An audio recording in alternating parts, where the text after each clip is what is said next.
हे देवी, कार्तिक मात्यम के 27वें अध्याय का पठन मैं कर रहा हूँ।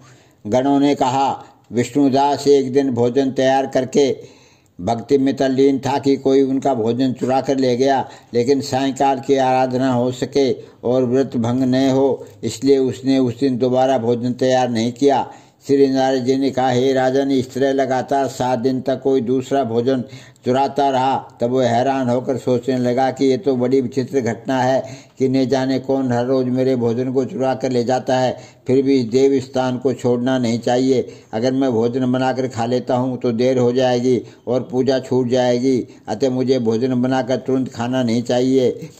बिना भगवान को भोग लगाने के वैष्णवों को भोजन नहीं कराना चाहिए। अगर 7 दिन बिन भोजन के बीत गए हैं तो आज का एक दिन और सही। आज मैं भली भांति भोजन की रक्षा करूंगा और देखूंगा कि हर रोज इसे कौन चुरा कर ले जाता है। ऐसा सोच विष्णुदास भोजन के पास ही छिपकर बैठ गया। उसने थोड़ी देर के बाद देखा कि वहां पर एक चांडाल आया, जिसका शरीर अत्यंत दुर्बल था। उसने शरीर पर केवल चमड़ी ही चमड़ी दिखाई देती थी। जब वह चांडाल भोजन चुरा कर चल दिया तो विष्णुदास ने उसे पुकारा, हे भाई, ये रूखा भोजन ले जाकर क्या करोगे? घी भी लेते जाओ। ऐसे कहकर वह श्रेष्ठ ब्राह्मण आगे को बढ़ा। विष्णुदास को अपनी ओर आते देखकर वह चांडाल तेजी से दौड़ने लगा। वह ब्राह्मण से डर गया, लेकिन निर्बलता के कारण दौड़ भी तो नहीं सकता था। अतः वह भूमि पर गिर पड़ा और मूर्छित हो गया। चांडाल को मूर्छित देखकर विष्णुदास लपक कर उसके पास पहुंचा और अपने वस्त्र से उस पर हवा करने लगा। और इसके बाद उसने जो कुछ देखा उसे देखकर वह आश्चर्यचकित रह गया। उसने देखा कि उसके सम्मुख शंख, चक्र, गदा, पद्म, पीताम्बरधारी चतुर्भुजी रूपी अलसी के फूल के समान वाले छाती में कौस्तुभ माला से सुशोभित साक्षात श्री भगवान विष्णु खड़े हैं। भगवान का दर्शन करके सात्विक भाव से मुक्त हुए श्रेष्ठ ब्राह्मण उसकी स्तुति तथा प्राणायाम कुछ भी नहीं कर सका।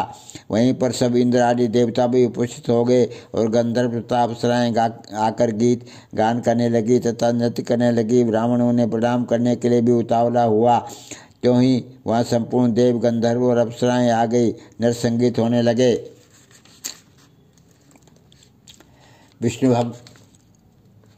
विष्णु भगवान ने अपना स्वरूप ब्राह्मण को प्रकट कर उसका आलिंगन किया और दिव्य विमान में बैठाकर उसे वैकुंठ ले गए। दिव्य विमान में ब्राह्मण को विष्णु के साथ जाते हुए चोल राजा ने भी देखा। उसने अपने गुरु आचार्य मुग्धल को कहा कि मैंने जो यज्ञादि किए वे सब व्यर्थ हुए। जितनी दान दक्षिणा मैंने ब्राह्मणों को दी वे असफल हुई। विष्णु भगवान के दर्शन नहीं हुए। विष्णुदास ब्राह्मण ने केवल श्रद्धा से भक्ति की, उसके प्रभाव से विष्णु भगवान ने आकर उसको दर्शन दिए। इसलिए भक्ति ही सर्वोपरि है। मुझे विष्णु भगवान के दर्शन के लिए राजकाज त्याग कर भक्ति करनी चाहिए। राजा के कोई पुत्र न होने के कारण उसने भांजे को राजगद्दी का अधिकारी बना दिया और आप विष्णु भगवान की भक्ति करने लगा। बहुत काल तक भक्ति करने के बाद भी विष्णु ने दर्शन नहीं दिए तो अग्निकुंड में कूद पड़ा। अग्नि में प्रकट होकर विष्णु भगवान ने राजा को गोदी में उठा लिया और कहा कि मैं तेरे त्याग और भक्ति से बहुत प्रसन्न हूँ। उसका आलिंगन करके उसको दिव्य विमान में अपने साथ बिठाकर वैकुंठ लोक में ले गया। भगवान विष्णु ने अपने समान रूप वाले ब्राह्मण को पुण्यशील और राजा चोल को सुशील नाम देकर दोनों को अपना द्वारपाल बनाया।